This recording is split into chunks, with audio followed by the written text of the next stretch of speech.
It is exactly 8 p.m. on our studio clock, and news are on your TV. Making news tonight, February 27, 2024. Rising urban transport prices. Some residents of the city of Yaoundé are starting to walk.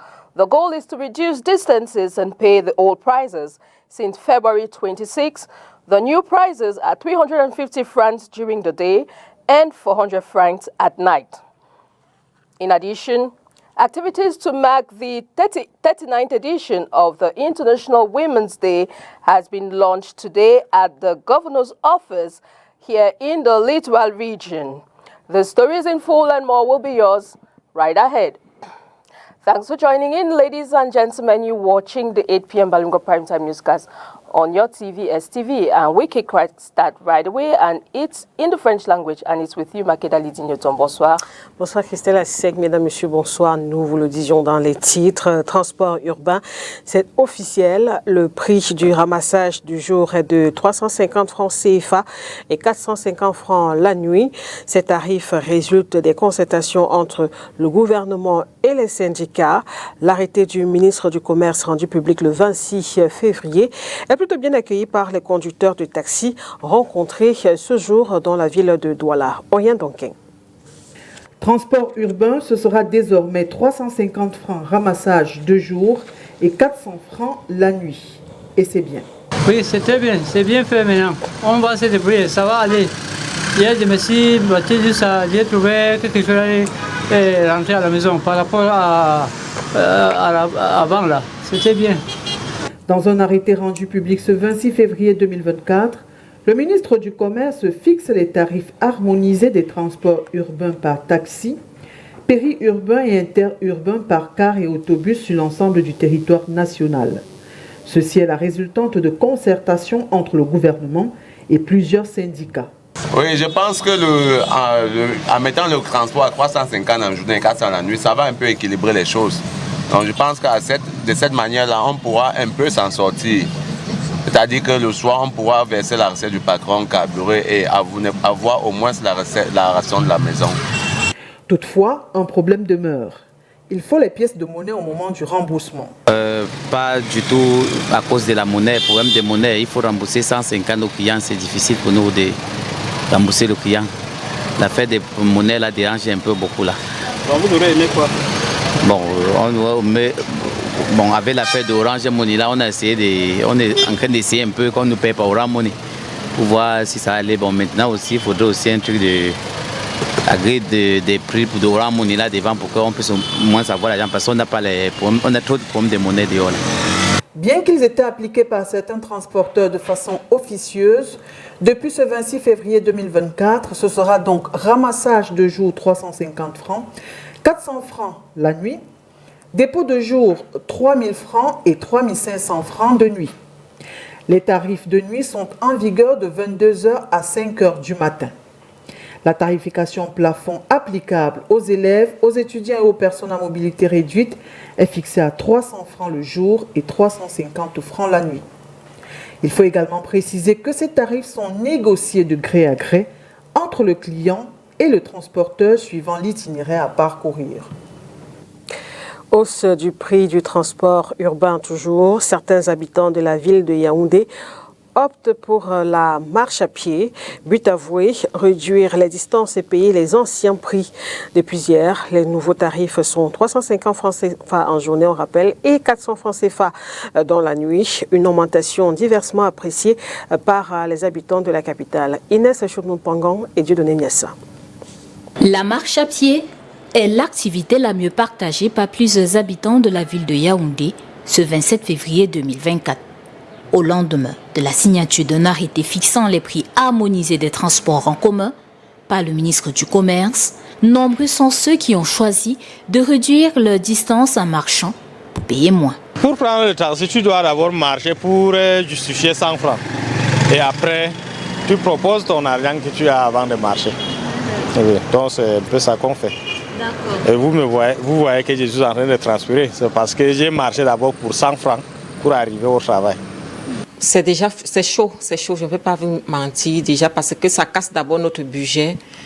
Parce que déjà dans nos salaires d'abord petits, et nous devions encore ajouter l'argent dans le carburant vraiment. Le mois de début février, qu'on coupe mon argent déjà, donc je ne paye plus 300 dans le taxi, je paye 350. N'en parlons plus si je rentre tard la nuit, c'est encore plus grave. Ce qui est sûr, avant de quitter la maison, je fais d'abord un parcours à pied. J'arrive, comme moi je suis vers Mana, j'arrive au pont, là je commande donc à chercher mon taxi pour le travail. 350 francs CFA en journée et 400 francs CFA la nuit, ce sont les nouveaux tarifs de transport par taxi. Une hausse des coûts des transports urbains qui est conséquente à l'augmentation de 15% des prix de carburant. Si vous n'avez pas moyen de circuler sur le taxi, vous marchez à pied. Parce que l'essence est montée. La voiture, c'est tellement délicat. Il faut payer l'essence, il faut payer les roues, il faut payer ceci. Moi, je trouve que c'est normal que le taxi monte. Vous voyez comment je marche à pied? Je viens de très loin, mon bord. C'est normal. C'est obligé. Ça doit augmenter. Parce que quand le prix des carburants a augmenté, ce n'est pas ici seulement, c'est partout dans le monde. Donc on va se porter comme ça. C'est partout dans le monde. La note du ministre du Commerce précise toutefois que le principe de négociation de gré à gré entre le client et le transporteur en fonction de l'itinéraire à parcourir reste inchangé. Les nouveaux tarifs obéissent à des niveaux plafonds. C'est donc officiel, le prix du transport a changé depuis hier au Cameroun. Après les taxis, comme on vient de le constater, qu'en est-il par exemple au niveau des agences de voyage? Ce mardi, nos reporters sont descendus dans quelques agences de la ville de Douala.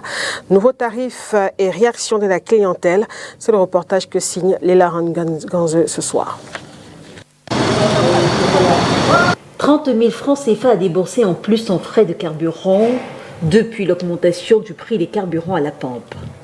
Selon le chef d'agence de cette compagnie de transport située en plein cœur d'Akwa à Douala, il faut multiplier cette somme par le nombre de bus faisant la navette par jour. Sur un voyage, le coût est énorme parce qu'on va pratiquement de 150 à 180 000 francs de carburation.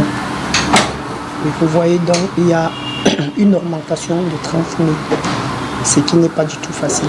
Ce mardi, soit 24 heures après le communiqué du ministre du Commerce fixant les nouveaux prix dans le transport urbain par taxi, péri et interurbain par car et autobus, les compagnies de voyage qui attendaient le go des autorités avant d'appliquer la nouvelle grille tarifaire ont cédé. Il faut donc prévoir 1 000 francs en plus pour obtenir un ticket de voyage. Les nouveaux prix ont du mal à passer auprès des clients.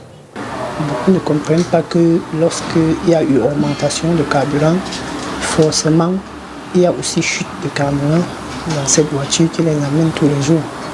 Donc du coup, l'augmentation n'est pas volontaire, elle est obligatoire. Parce qu'il faut que le client comprenne comme ça. Nous devons seulement exhorter le président de la République vraiment à revoir les salaires. Sinon, ça prend un coup, franchement. Les gens ne sont pas du tout contents, mais se sentent obligés de voyager. Vous voyez, beaucoup ont perdu leur sourire. Quand ils voyagent, même, ils sont nerveux, juste parce qu'ils ont payé plus cher qu'avant. Nous étions à 7 000 prix promotionnels. On s'est retrouvé en train de boycotter la promotion pour passer à 8 000. Du coup, donc, parce que 7 000 était d'abord le prix promotionnel. Il y avait 7 000 allées et 13 000 allées et retour. C'est-à-dire 7 000 allées simples, 13 000 allées et retour. Ils sont passés de 8 000 allées simples à 15 000 allées et retour. Classique, ou bien place éco qui coûtait 4 000 francs, on arrivait c'est 4 500 ou 4 000. Bon, l'augmentation des prix tarifaires sur le carburant ont vraiment augmenté sur le marché. Et ça crée beaucoup de difficultés pour certaines personnes. Parfois, parce qu'il y a des gens qui voyagent avec le net en fait. Maintenant, il arrive et il trouve un tel pour peut-être que le prix a augmenté. Nous n'en pouvons plus. C'est difficile de se déplacer. C'est vraiment difficile de se déplacer. que ce soit en moto, en taxi, ça joue vraiment un énorme rôle. Si, lorsque nous allons par exemple en Konsamba, le transport qui coûtait 2000, aujourd'hui on parle de 4000 francs.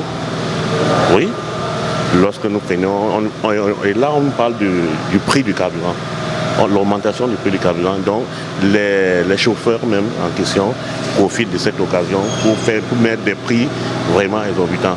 Dans l'optique d'éviter des désagréments avec la clientèle, certaines agences ont cependant opté pour le maintien des anciens prix.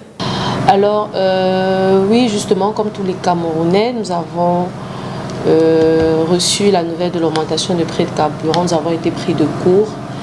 Mais United Express, en tant qu'entreprise citoyenne, est consciente des difficultés financières que la population camerounaise en général rencontre. Avec le top management, on s'est dit il sera encore plus difficile pour les clients de payer déjà au-delà de 4000 francs que nous leur offrons pour un trajet entre Douala et Yaoundé dans nos bus confortables et climatisés. Donc, en gros, nous prenons sur nous les charges supplémentaires liées au coût de carburant, mais le client, lui, paye toujours les 4000 francs qui était déjà le prix fixé depuis le lancement de notre service classe économique. Mais si demain, il y a l'augmentation, une autre augmentation, forcément, il faudrait qu'il contribue. La question, effectivement, c'est jusqu'à quand? Autre chose à présent, comment implémenter une éducation multilingue de qualité au Cameroun? Cette question est au centre d'une rencontre tenue ce jour au ministère de l'Éducation de base à Yaoundé. Comme piste de solution, l'on propose par exemple la création d'une structure de promotion et de valorisation des langues vernaculaires et officielles. Inès Pangan pour plus de détails. Plusieurs études démontrent que l'apprentissage premier d'une langue maternelle facilite le parcours académique des jeunes apprenants. La langue, qu'elle soit vernaculaire ou officielle, ouvre les portes de la connaissance et des cultures du monde entier. Les enfants qui commencent d'abord par parler leur langue maternelle à la maison performent mieux à l'école que ceux qui commencent à parler la langue de l'Occident. Donc, il va de soi que lorsque on commence à étudier en anglais directement ou en français directement, il y a un pan de la culture qu'on ignore, la culture qui vient n'est-ce pas, de ses parents. Un atout à saisir par le gouvernement au Cameroun. Une éducation multilingue exige un personnel formé, l'existence d'une politique éducative et linguistique nationale, des moyens financiers, une structure qui coordonne le choix des langues, l'élaboration des supports pédagogiques dans l'éducation, qu'elle soit de base, secondaire et même au niveau supérieur. Si on n'a pas prévu dans les livres comment se fera la transition entre l'école primaire et le secondaire, entre ceux qui quittent l'école, le secondaire, qui veulent se spécialiser à l'université dans les langues africaines, s'ils ne sont pas préparés à partir déjà des classes terminales, première, seconde, pour ça, il y aura des difficultés. C'est pour ça que le gouvernement a donc intérêt à créer une structure qui s'occupe de l'enseignement, de la promotion, qui organise l'enseignement des langues au Cameroun, y compris les langues nationales et les langues officielles. Implémenter une éducation multilingue au Cameroun, c'est le thème central d'une rencontre ce 27 février 2024 au ministère de l'Éducation de base à Yaoundé. Still in line with the transmission of vernacular languages to children, according to Adele Yambenkum, participant and head of association. She believes that the parents also have a greater involvement in transmitting this vernacular to the children. Let's take a listen. Languages are carriers of culture. And culture is our way of life, our belief system, what we think about ideas. And as we heard one of the participants saying, that it's a wealth of ideas through our languages. And as mothers who have come, because I come from the group of princesses of the Palace on So, as mothers, we know that we are the first teachers at home and that our children how we bring them up is the way more of what they will be, particularly in school. And so we need to be the first teachers by making them at that tender age to acquire our maternal languages, our home languages. And that's where it starts. Once they miss that stage at home, it becomes difficult for them because their proficiency will be affected and they will lose many ideas because, you know, with the current situation we are facing in Cameroon, children used to go home regularly and we of Northwest and Southwest, it's a little bit difficult now. They've lost touch with base, and if the mothers don't do their job well at home, these children will grow up not to know the languages. Activities to mark the 39th edition of the International Women's Day has been launched today at the Governor of the Littoral Region's office with the theme for this year, Inspire Inclusion. Let's get more from the following report. Gouvernance sur la question du genre et de l'égalité homme-femme. Nous saurons le dire. Women from different walks of life and associations have gathered at the governor's office today to launch activities in prelude to the celebrations of the 39th edition of the 2024 International Women's Day in the Littoral region. Activities to mark this year's edition through women's achievements raise awareness about discrimination and actions to drive gender parity. La Journée internationale des droits des femmes. Pour ne pas faire naufrage tel un navire qui vogue sans phare en pleine mer, il est judicieux pour nous de rappeler que cette journée a été instituée en 1977 par les Nations Unies.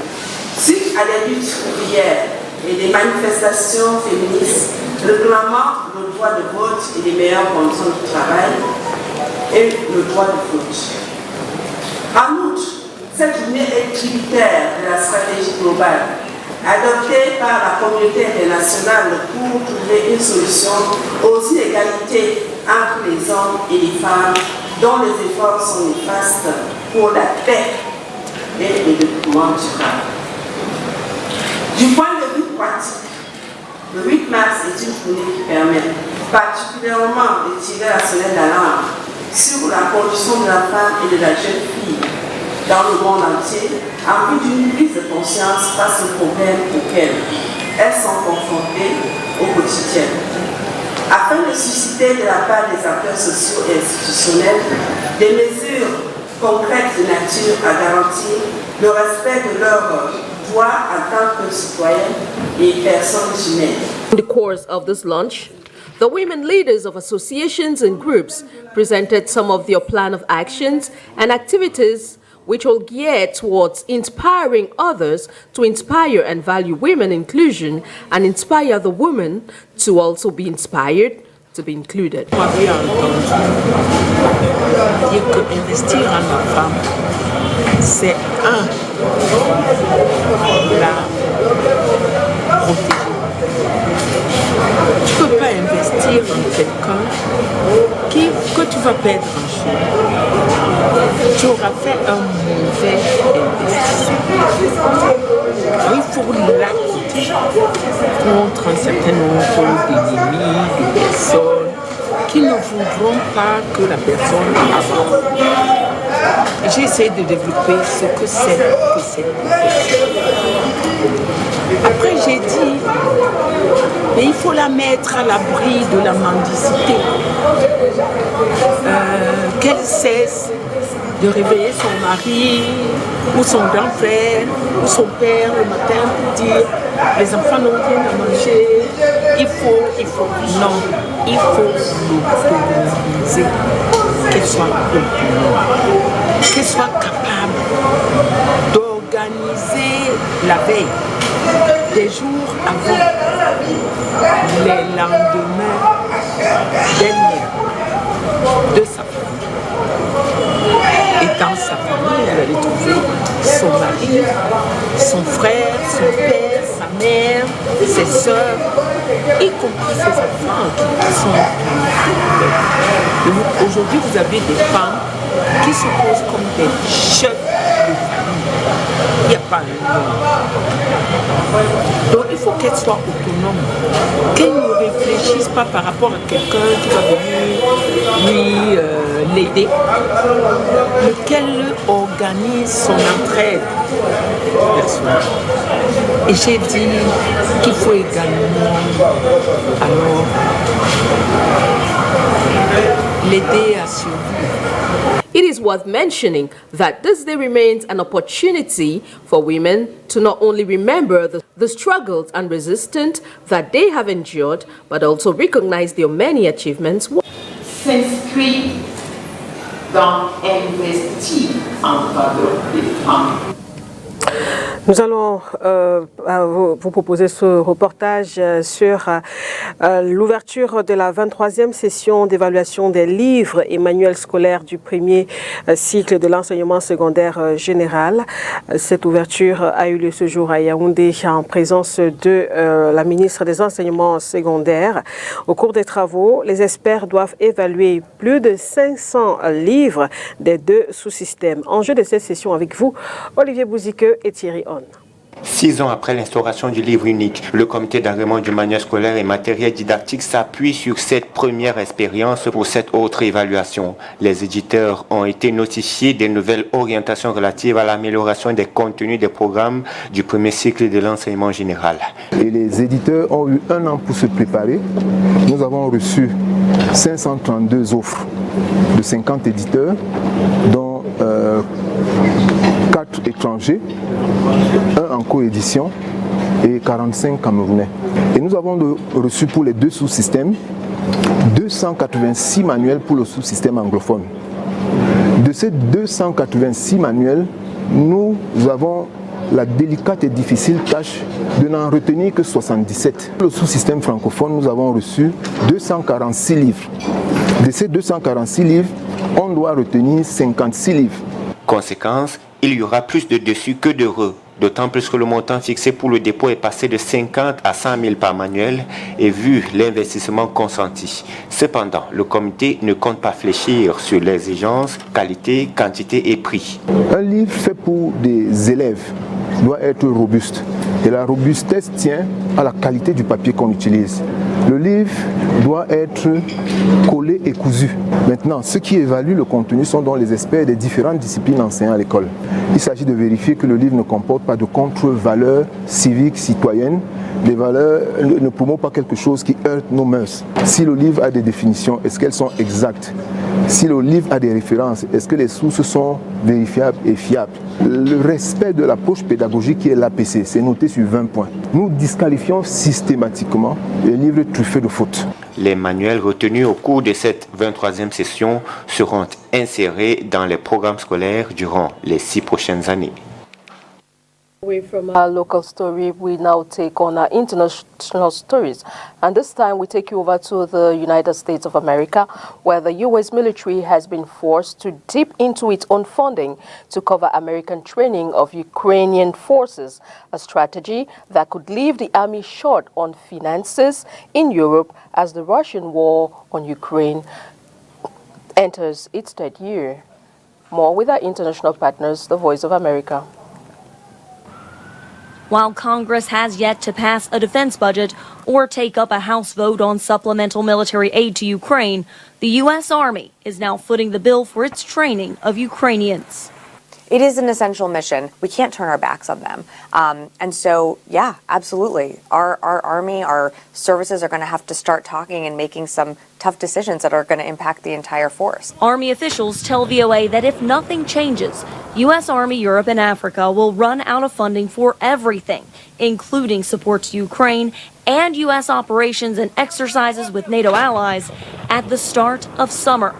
A funding crisis that Deputy Pentagon Press Secretary Sabrina Singh says is raising alarm bells. We are definitely vulnerable. We're unable to modernize. We're unable to change programs.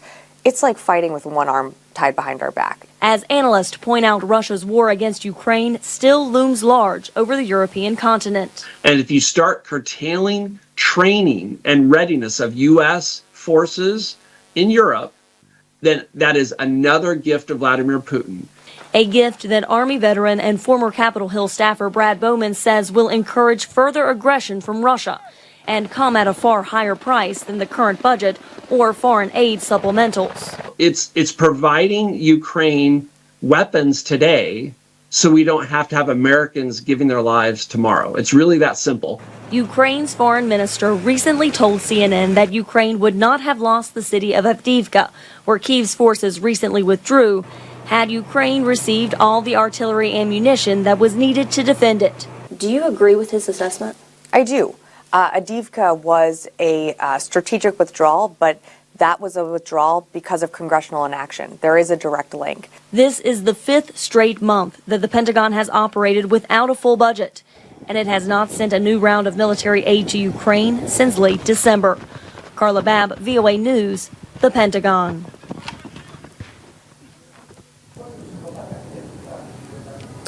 Et nous vous proposons cette fois de suivre le résumé de l'actualité africaine de ce jour avec la Voix de l'Amérique. Deuxième journée de grève générale en Guinée à la veille du procès en appel d'un responsable syndical dont la libération a été exigée par les syndicats avant toute négociation avec la junte au pouvoir. Lundi, 2 jeunes hommes ont été tués par balle. Au Sénégal, le président Macky Sall poursuit mardi ses efforts pour un accord sur une date de la présidentielle repoussée sine die. C'est au moment où la société civile tente de mobiliser pour que l'élection ait lieu dans les toutes prochaines semaines. Les États-Unis ont annoncé lundi la nomination d'un nouvel émissaire pour le Soudan. Tom Perriello coordonnera la politique des États-Unis à l'égard du Soudan et fera progresser nos efforts pour mettre fin aux hostilités, a déclaré le secrétaire d'État américain Anthony Blinken dans un communiqué. Plus de 300 migrants ayant obtenu l'asile, en majorité originaires de la région des Grands Lacs en Afrique, ont été évacués lundi de Mayotte, un département français de l'océan Indien, vers la France métropolitaine. Ils seront hébergés au moins jusqu'à mi-mars dans un domaine près de Paris, propriété de l'État. Une note de sport avant de refermer ce journal handball. Le président de la Confédération africaine de handball est arrivé cet après-midi au Cameroun, notamment dans la ville de Douala. Le docteur Aremou Mansourou a été accueilli par les membres du comité exécutif de la Fédération camerounaise de handball avec à sa tête son président Abba Oumaté. Demain mercredi, la Confédération africaine de handball et la Fédération camerounaise de cette discipline vont signer un protocole d'accord qui fera officiellement du Cameroun le pays organisateur de la prochaine Coupe d'Afrique des clubs champions. Et en prélude à cet événement, le directeur sportif de la Confédération africaine de handball a effectué ces derniers jours une visite des différentes infrastructures qui vont accueillir cette compétition africaine de handball. Je vous propose d'écouter sa réaction après cette visite. Alors cette mission se situe suite à une mission d'inspection qui a eu lieu au mois d'août dernier, d'août 2023. Et celle-ci est venue pour confirmer le rapport qui avait été rédigé en son temps. Alors, ce que nous venons de voir confirme le rapport positif que les inspecteurs de la Confédération africaine de handball ont fait à l'issue de leur visite d'inspection. Oui, je vous parlais d'un premier rapport des inspecteurs, et selon les critères de la Confédération africaine de handball, les hôtels qui ont été présentés répondent aux normes de la Confédération africaine de handball. Maintenant, la dernière décision sera faite par le comité exécutif suite à cette mission de confirmation. Aujourd'hui, au point de vue nation de handball, quand nous prenons les deux grandes catégories, c'est-à-dire catégorie hommes, catégorie dames, le Cameroun se situe à la deuxième échelle de catégorie dames. Et donc c'est vraiment une grande nation de handball. Et donc quand la Confédération compte cette nation de handball, le Cameroun est vraiment en bonne position. Ça c'est sans conteste.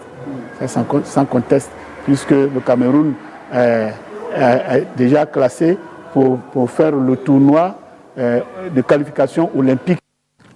C'est la fin de ce journal, mesdames, messieurs. Merci de votre attention. Excellente suite de programme sur STV. Au revoir, Christelle. Good night, Makidali Dinyotam. Good night, televiewers. Thanks for watching. See you again tomorrow with more on your TV, STV. Good night.